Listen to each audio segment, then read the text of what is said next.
আবার যখন আকাশ হয়ে বৃষ্টির জলে আটকে পড়ে তোমায় দেখব, তখন তুমি ফিরিয়ে দিও না। আবার যখন অন্তরালে একলা হয়ে অন্ধকারে তোমায় ভাবব, তখন তুমি অভিমান করো না।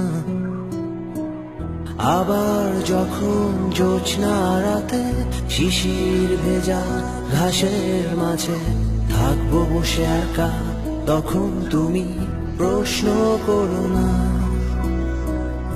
আবার যখন পথহারা পথে অবচেতনার অন্ত মিলে ছুটতে থাকি আমি, তখন তুমি পিছু ডাক দিও না। যখন নিঝুম রাতের তারা এক ফালি চাঁদ জোছনা ভরা জোনাকির আলোয় হাত বাড়িয়ে আমায় ডাকে না না না না না না। যখন মোহের অন্তরালে রঙিন কোনো স্বপ্ন জালে আমার ছোট নাওয়ের মাঝি ভিড়তে পারে না না না না না।